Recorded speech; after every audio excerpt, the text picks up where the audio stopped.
Hollywood recap screen presenting The Wolf of Wall Street. ये कहानी Jordan बिलफोर्ड की जिंदगी की सच्ची कहानी है, जिन्होंने अपनी जिंदगी में शेयर मार्केट से करोड़ों अरबों रुपए कमाए, जिसके लिए उन्होंने ऐसा रास्ता इख्तियार किया जिससे उन्हें कामयाबी तो मिल गई, पर उनकी जिंदगी में उनका सब कुछ छिन गया। ये वो इंसान थे जिसने जिंदगी में बेशुमार दौलत कमाई, वो हर चीज पाई जो हर किसी का सपना होता है। उसके पास हर तरह के ऐशो आराम के साधन होते हैं, पर वो पूरी तरह से नशे और लड़कीबाजी में डूबा हुआ होता है। और यहाँ से कहानी जाती है 2 साल पीछे, यानी फ्लैशबैक में, जहाँ जॉर्डन को दिखाया जाता है कि वो एक मिडिल क्लास फैमिली से है। वो एक स्ट्रीट स्टॉक ब्रोकर की जॉब ज्वाइन करता है। उसका बॉस, जिसका नाम मार्क है, वो ड्रग्स और लड़कीबाजी का आदी होता है और जॉर्डन को भी अपनी तरह की जिंदगी जीने को बोलता है। वो जॉर्डन को मार्केट के बारे में यही सिखाता है कि क्लाइंट्स को नहीं बल्कि खुद को अमीर बनाने के लिए काम करो। वो बताता है कि ट्रेडिंग की दुनिया में क्लाइंट्स को सिर्फ ऑन पेपर ही अमीर बनाओ, लेकिन कमीशन लेकर तुम खुद अमीर बन जाओ। जॉर्डन की जिंदगी ठीक ठाक ही चल रही होती है, पर सब कुछ तब बदल जाता है जब स्टॉक मार्केट की दुनिया में ब्लैक मंडे का दिन आता है। ब्लैक मंडे स्टॉक मार्केट की दुनिया में वो दिन होता है जब मार्केट पूरी तरह से क्रैश हो गया था, और मार्केट क्रैश होने की वजह से जॉर्डन की जॉब छूट जाती है। अब जॉर्डन को काम चाहिए, इसलिए वो कोई भी काम करने के लिए तैयार है। वो न्यूज़पेपर में जॉब ढूंढना शुरू करता है, लेकिन उसकी वाइफ उसे बोलती है कि वो स्टॉक ब्रोकिंग का ही काम करे। जॉर्डन अपनी वाइफ से बोलता है कि मार्केट क्रैश हो गया है और इस वक्त स्टॉक ब्रोकर की किसी को भी जरूरत नहीं है। तभी उसकी वाइफ अखबार के एक छोटे से इश्तिहार पर नजर डालती है, जो कि एक छोटी सी ब्रोकरेज कंपनी का होता है। अगले दिन जॉर्डन वहां पर जाता है। ये एक बॉयलर रूम ब्रोकरेज कंपनी होती है। वो एक तरह का कॉल सेंटर होता है, जहां पर लोग कस्टमर्स को कॉल करते हैं और उन्हें झूठी पॉलिसी, झूठे वादे करके उनके पैसों को इन्वेस्ट कराते हैं, जिससे उन्हें बहुत फायदा होता है और जो भी उनके कस्टमर्स होते हैं वो पूरी तरह से नुकसान में रहते हैं। जॉर्डन यहाँ पर जॉब के लिए अप्लाई करता है। जॉर्डन बताता है कि पहले वो LF रॉथस्चाइल्ड कंपनी के लिए काम किया करता था और अब वो उनकी कंपनी के लिए काम करना चाहता है, पर वहां पर उसको कहा जाता है कि मार्केट की हालत बहुत ज्यादा खराब है। जॉर्डन अपनी बातों से और अपनी काबिलियत से उनको विश्वास दिलाता है कि वो उनकी कंपनी के लिए अच्छा कर सकता है और जॉर्डन को यहाँ पर जॉब मिल जाती है। जॉर्डन ने अपने पुराने बॉस, पुरानी कंपनी से जो भी सीखा होता वो सब कुछ यहाँ पर इम्प्लीमेंट करता है। साथ ही साथ उसके अंदर खुद भी काबिलियत होती है और अपनी काबिलियत का सही तरीके से इस्तेमाल करके वो कई लोगों के पैसे अलग अलग कंपनीज में इन्वेस्ट करवाता है, जिससे वो अच्छी खासी कमीशन भी लेता है। और अब जॉर्डन की माली हालत पूरी तरह से बदलना शुरू हो जाती है। वो एक शानदार जैगुआर कार भी लेता है। एक दिन जब जॉर्डन एक रेस्टोरेंट में बैठा होता है, तभी उसके सामने एक आदमी आता है जिसका नाम एज़ॉफ है, जो जॉर्डन की बिल्डिंग में ही रहता है। वो जॉर्डन के पास आता है और उसकी कार की बहुत तारीफ करता है और साथ ही साथ जॉर्डन से ये भी पूछता है कि वो काम क्या करता है। जॉर्डन उसे बताता है कि वो स्टॉक ब्रोकर है। ये सुनकर एज़ॉफ को विश्वास नहीं होता कि उसने स्टॉक ब्रोकर के काम से इतना पैसा कमा लिया कि उसने ये शानदार कार को खरीदा, क्योंकि ये वो वक्त होता है जब स्टॉक मार्केट पूरी तरह से क्रैश हो चुका है, जहां लोगों के पास पैसे नहीं है। वहीं जॉर्डन इतने पैसे कमा रहा है कि उसने कार खरीदी है। जॉर्डन को एज़ॉफ बोलता है कि तुम हर महीने कितने पैसे कमा लेते हो। जॉर्डन उसे बताता है कि $70,000। एज़ॉफ को जॉर्डन की बात पर विश्वास नहीं होता, इसीलिए वो उससे कहता है कि अगर तुम मुझे अपनी पे स्लिप दिखा दो तो मैं अभी इसी वक्त अपनी जॉब छोड़ दूंगा और तुम्हारे लिए काम करना शुरू कर दूंगा। जॉर्डन उसे अपनी पे स्लिप दिखाता है और इसके बाद एज़ॉफ अपनी कंपनी में, जो कि बच्चों के फर्नीचर बनाती है, वहां कॉल करता है और उससे कहता है कि मैं आज अभी इसी वक्त अपनी जॉब छोड़ता हूं। इसके बाद जॉर्डन और एज़ॉफ दोनों पार्टनरशिप में अपनी फर्म खोल लेते हैं, क्योंकि जॉर्डन ने भी अपनी जॉब छोड़ दी होती है। साथ ही साथ जॉर्डन अपने कुछ पुराने दोस्तों को भी अपनी कंपनी में शामिल कर लेता है और एक शाम को जब ये सब के सब रेस्टोरेंट में बैठकर अपने बिजनेस को डिस्कस कर रहे होते हैं, तभी यहाँ पर एक आदमी बोलता है कि मैं कुछ भी बेच सकता हूँ। जॉर्डन उसे बोलता है कि ठीक है, तुम ये पेन बेच कर दिखाओ। वो उसे अपना पेन दे रहा होता है, पर वो आदमी बहाना कर देता है। वो कहता है कि पहले मैं अपना खाना खत्म कर लूं। जॉर्डन वही पेन अपने आदमी को देता है जिसको उसने सारे बिजनेस के टेक्निक सिखाए होते हैं और उसे कहता है कि तुम मुझे इस पेन को बेच कर दिखाओ। वो उसके हाथ से पेन ले लेता है और अगले पल जॉर्डन से कहता है कि क्या मुझे नैपकिन पर आपका ऑटोग्राफ मिलेगा। जॉर्डन कहता है कि मेरे पास पेन नहीं है और वो पेन सामने रखते हुए कहता है कि पेन ये रहा। कहने का मतलब ये होता है कि किसी को भी कुछ भी बेचने से पहले उसे एहसास दिलाना होगा कि तुम्हें इस चीज की जरूरत है, या आपको पहले से पता होना चाहिए कि उस इंसान को किस चीज की जरूरत है। और यही बिजनेस की सबसे बड़ी टेक्निक होती है। अब इनकी कंपनी शुरू हो जाती है और धीरे धीरे उसे पैसा कमाना शुरू कर देते हैं। यहाँ पर जॉर्डन का तेज दिमाग और बिजनेस की सेल्स की जो टेक्निक्स होती हैं, उसे ये कंपनी बहुत सारा पैसा कमा लेती है। दरअसल इनका पैसा कमाने का सबसे मेन जरिया ये होता है कि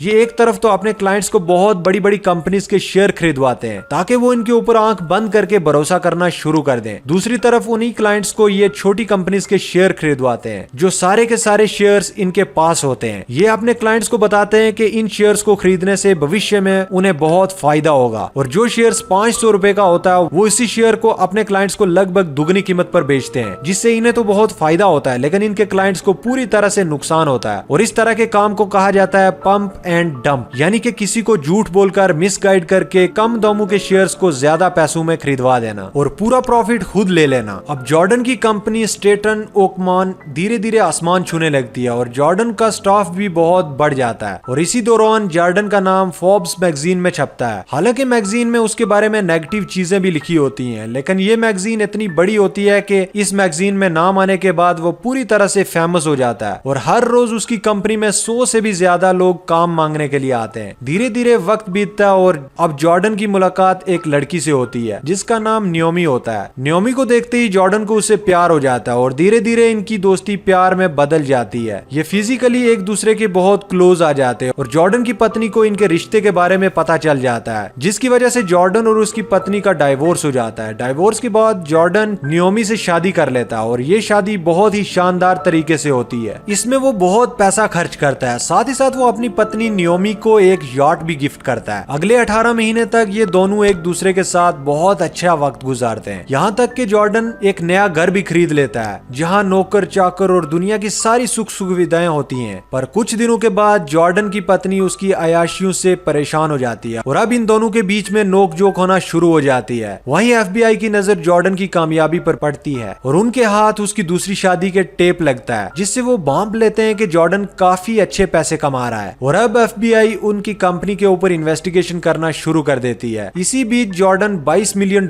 शेयर मार्केट में इलीगल तरीके से कमा लेता है। जॉर्डन के डैड उसे समझाते हैं कि उसे तरीके से काम करना होगा ताकि वो FBI से बचकर रह सके। वहीं मात्र 3 घंटे में $22 मिलियन कमाने के बाद FBI का शक अब जॉर्डन पर और भी पुख्ता हो जाता है, इसीलिए ऑफिसर उसके यॉट पर उससे मिलने के लिए आते हैं। जॉर्डन वहाँ बहुत ही समझदारी से बात करता है और बातों ही बातों में वो उन्हें रिश्वत भी ऑफर करता है, जिसके कारण ऑफिसर थोड़ा भड़क जाता है। इन दोनों के बीच में बहस होती है और ऑफिसर ये बोलकर वहाँ से चला जाता है कि जल्दी दोबारा मुलाकात होगी। जॉर्डन अब जानता है कि FBI उसके पीछे पड़ चुकी है, इसीलिए वो स्विस बैंक में अकाउंट खुलवाने के लिए सीधा स्विट्जरलैंड पहुंच जाता है, जहां पर वो एक भ्रष्ट बैंक कर्मचारी के साथ मिलकर अपनी बीवी की आंट एमा के नाम से अकाउंट खुलवाता है, जो कि ब्रिटिश नेशनल अथॉरिटी से FBI की पहुंच से बहुत दूर है और ना ही FBI को उस पर कोई शक होगा। वहीं दूसरी तरफ जॉर्डन के पार्टनर्स को दिखाया जाता है, उन दोनों का सड़क पर झगड़ा हो जाता है। एज़ॉफ वहां से निकल जाता है लेकिन ब्रेड को पुलिस अरेस्ट कर लेती है। दरअसल बाहर देश में सड़क पर खुलेआम झगड़ा करना कानूनी जुर्म है, इसीलिए उसे अरेस्ट कर लिया जाता है। वहीं जॉर्डन का जो प्राइवेट इन्वेस्टिगेटर होता है वो जॉर्डन को कॉल करके बताता है कि ब्रेड को अरेस्ट कर लिया गया है। दरअसल इन्हें डर होता है कि ब्रेड कहीं FBI के आगे इनकी पोल न खोल दे, उन्हें न बता दे कि इनका सारा पैसा कहां पर है और किस तरह से इन्होंने पैसा कमाया है। यहाँ पर उसका प्राइवेट इन्वेस्टिगेटर ये भी बताता है कि FBI उसके घर का और ऑफिस का फोन टैप कर रही है, उसे संभल कर रहना होगा। साथ ही साथ वो इस बात से भी नाराज होता है कि जब FBI एजेंट उसे यॉट पर मिलने के लिए आया था तो उसने उसे रिश्वत देने की कोशिश क्यों की थी। जॉर्डन इस बात से इनकार कर देता है कि उसने ऐसा कुछ भी नहीं किया। अब वो जब अपने प्राइवेट इन्वेस्टिगेटर से बात कर ही रहा होता है तभी उसकी तबीयत खराब हो जाती है और वो सीधा जमीन पर गिर जाता है, और इसका कारण होता है ड्रग की ओवरडोज और टेंशन। वो किसी तरह से अपने आप को संभालते हुए अपनी गाड़ी तक पहुंचता है और सीधा अपने दोस्त पार्टनर एज़ॉफ के घर पहुंचता है। वहां इन दोनों के बीच में झगड़ा होता है। जॉर्डन उसे कहता है कि ब्रेड अरेस्ट हो गया, तुम्हें मुझे बताना चाहिए था, अब हम दोनों भी अरेस्ट हो जाएंगे और FBI हमें नहीं छोड़ेगी। और एज़ॉफ को उसकी बात समझ में नहीं आती क्योंकि खुद भी वो बहुत ज्यादा नशे में होता है, और जब जॉर्डन की आंखें खुलती हैं तो उसके सामने 2 पुलिस वाले होते हैं, उसे घर से बाहर ले जाते हैं जहां पर जॉर्डन की गाड़ी को दिखाया जाता है जो पूरी तरह से टूटी होती है। जॉर्डन को याद आता है कि किस तरह से वो रैश ड्राइविंग करके घर तक पहुंचा है। उसकी किस्मत अच्छी होती है कि उसे कुछ नहीं हुआ होता। साथ ही साथ पुलिस के पास कोई भी सबूत नहीं होता कि गाड़ी उसी ने चलाई है, इसीलिए उसे अरेस्ट नहीं किया जाता। दरअसल FBI को पता चलता है कि जॉर्डन गलत तरीके से पैसा कमाता है, वो किसी तरह से उसकी पूरी पोल खोलना चाहते हैं। दरअसल उनके पास कोई सबूत नहीं होता क्योंकि जॉर्डन का अब सारा पैसा स्विस बैंक में है। अगले दिन उसके पिता उससे समझाते हैं कि तुम्हें अब कंपनी छोड़नी होगी, पुलिस और FBI की नजरों से दूर रहना होगा। इसी दौरान तुम्हारे वकील तुम्हारे लिए केस लड़ेंगे, तुम्हारे ऊपर जितने भी इल्जाम है उन सब को तुम्हारे ऊपर से हटा देंगे, तुम्हारे तुम्हारे दोस्त एजाफ तुम्हारी कंपनी संभाल लेगा। तुमने अपनी जिंदगी में बहुत पैसा कमाया है, अब तुम्हें इसे एंजॉय करना चाहिए। जॉर्डन अपने पिता की बात मान जाता है और अगले दिन वो अपनी कंपनी में जाता है जहाँ पर उसकी फेयरवेल है। जॉर्डन की कंपनी छोड़ने से यहाँ पर जितने भी एम्प्लॉय होते हैं वो सब के सब बहुत दुखी होते हैं। हालांकि जॉर्डन ने दुनिया को धोखा दिया था, पर वो अपने एम्प्लॉयज के साथ बहुत अच्छा था।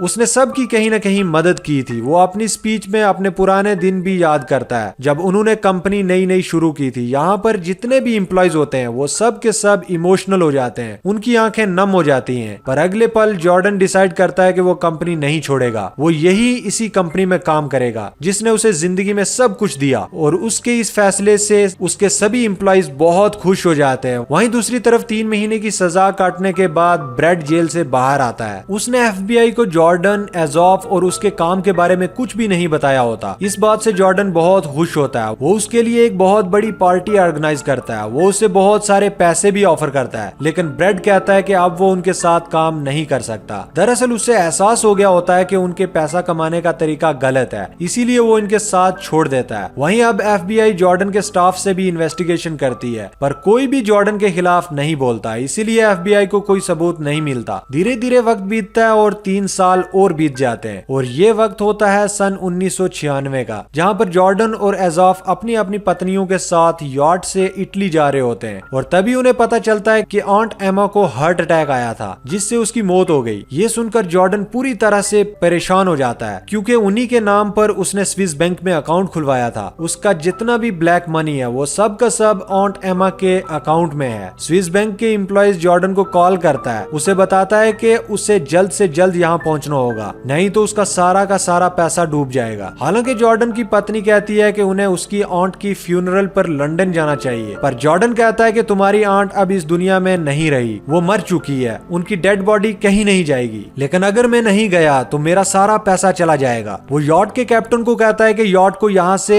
सीधा मोनाको ले चलो और वहाँ से स्विट्जरलैंड चले जाएंगे। और जब यॉट बीच समुद्र में होता है तभी वहाँ पर एक भयंकर तूफान आ जाता है। इनका यॉट पलट जाता है और इनकी किस्मत अच्छी होती है कि इन्हें प्लेन से बचा लिया जाता है। और ये प्लेन और कहीं नहीं बल्कि स्विट्जरलैंड की राजधानी जिनीवा जा रहा होता है, यानी कि ये सही वक्त पर स्विस बैंक पहुंच जाएंगे। पर तभी एक समुद्री पक्षी आकर इनके प्लेन के इंजन से टकराता है, जिससे ब्लास्ट भी होता है। यहाँ पर जॉर्डन को ऐसा लगता है कि जैसे ये ईश्वर का संदेश है। ईश्वर चाहते ही नहीं कि ये स्विस बैंक तक पहुंचे, इसीलिए वो बैंक जाते ही नहीं है। अब 2 साल और बीत जाते हैं और एक दिन FBI उसे अरेस्ट कर लेती है। दरअसल स्विस बैंक के वो एम्प्लॉयज जिसने इसका अकाउंट वहाँ पर खुलवाया था, उसे पुलिस ने अरेस्ट कर लिया होता है और वो जॉर्डन का पूरा भांडा फोड़ देते हैं। यहाँ पर जॉर्डन के ऊपर केस चलता है। हालांकि उसे बेल मिल जाती है, पर उसके बदले उसे $10 मिलियन देने पड़ेंगे। जॉर्डन के पास अब इतना पैसा नहीं है, क्योंकि उसका सारा का सारा पैसा स्विस बैंक में फंस गया था। इसीलिए उसे बेल के पैसे देने के लिए अपने घर को, अपनी गाड़ी को, सबको बेचना पड़ेगा। पर यहाँ पर उसका दोस्त, उसका पार्टनर उसकी हेल्प के लिए आगे आता है। वो कहता है कि तुम्हारी बेल के $10 मिलियन